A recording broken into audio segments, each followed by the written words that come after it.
Thought I'd show you guys how I make my mozzarella cheese. I've tried different recipes, and this is the one that's my favorite. As you can see here, I have 4 quarts of goat's milk in here, and I poured 6 ounces of white vinegar into this. And I'm slowly, because you don't want it to scorch on the bottom, so I've got it on really low, slowly getting it up to 95 degrees. And over here I've got some water coming up to 165 degrees that I will need here in a little while. So when this gets up to where I need it, I will come back. Now, I'm getting that up to 95, and I'm going to place 1/4 of a teaspoon of rennet, and I'm using animal rennet, as you see there.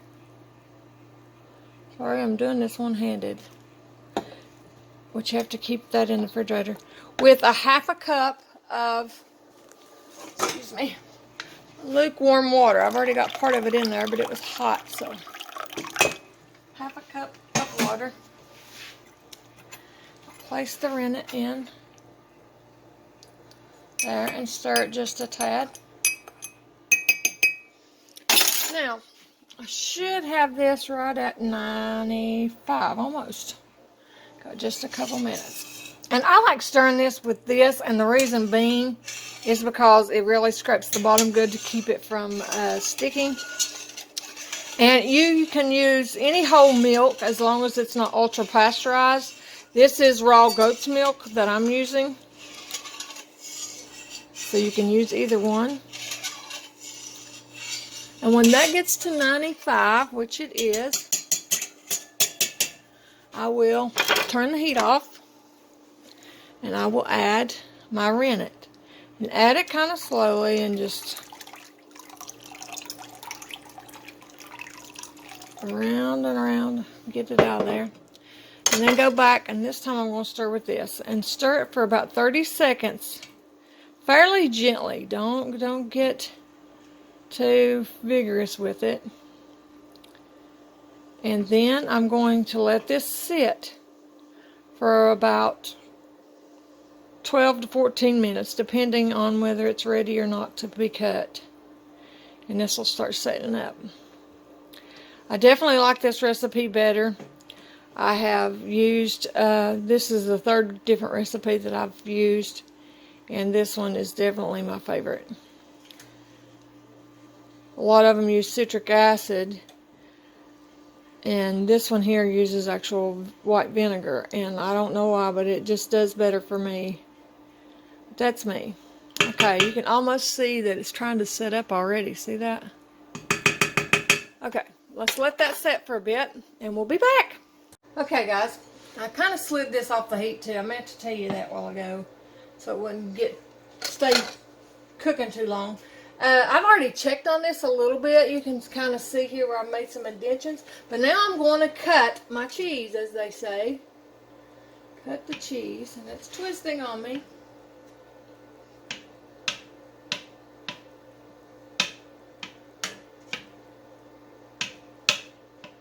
This one had a lot of butter fat, so it took up fairly quickly.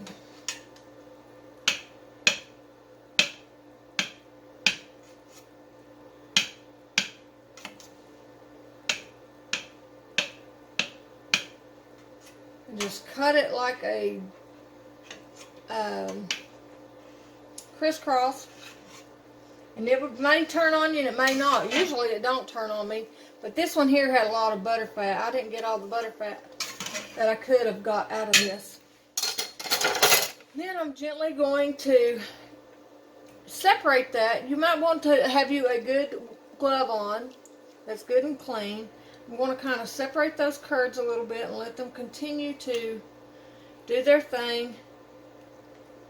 Because they still need to come up just a little bit. They'll kind of, I don't know how to describe what they do. They get a little firmer as you break it up a little. Now, there's a lot of recipes that does not show you to do this right here. But like I said, I have tried 3 different ones. And this one is the one I have found I like best. And I just kind of break it up a little as I go, just to give that rennet inside of there to do its job a little more. So look at that.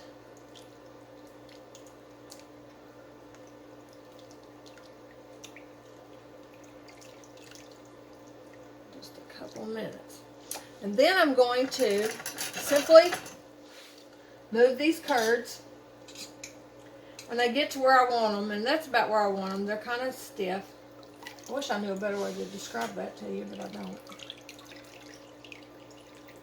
Now I'm going to bring it over here into this water.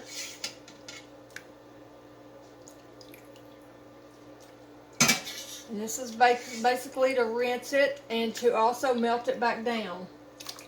That's what this water does. Because when it melts, and here's your whey, guys. And this whey, I use this in a ton of different ways. I give it to my chickens. I give it to my dogs.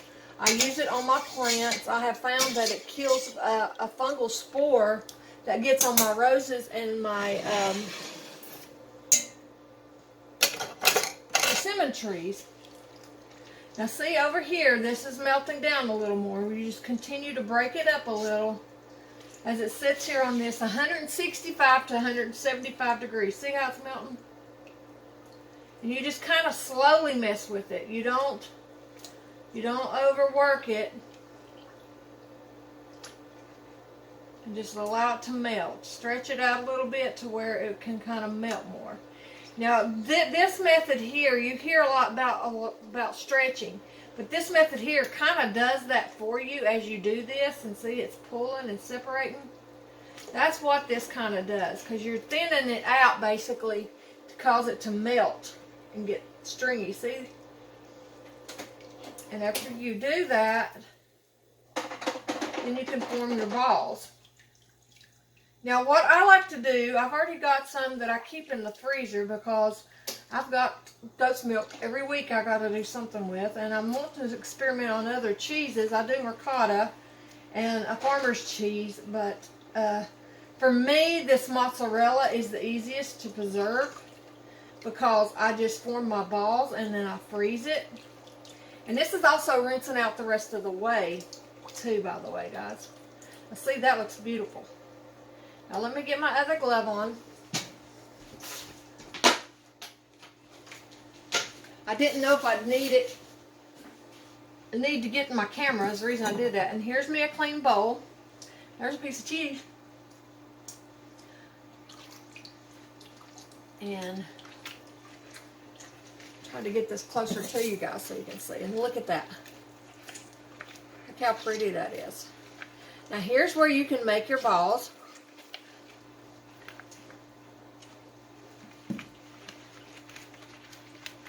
Look at that. Now, what I'll do to these, and there's still a little whey in here, and that's good. That's fine. That's no big deal. Just form your balls.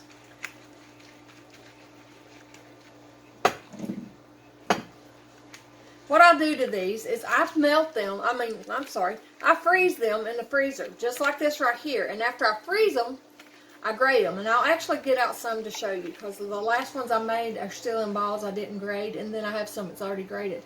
But look at this. I'm going to go ahead and take me a bite. Form that back.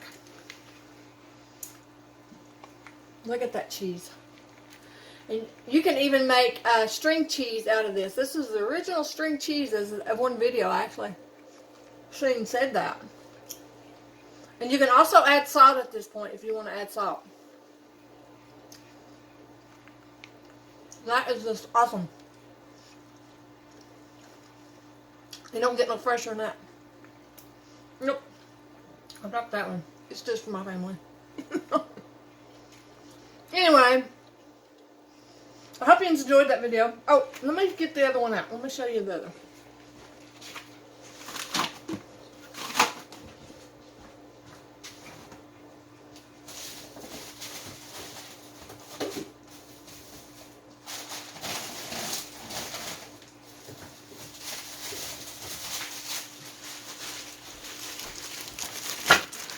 Here's the grated cheese.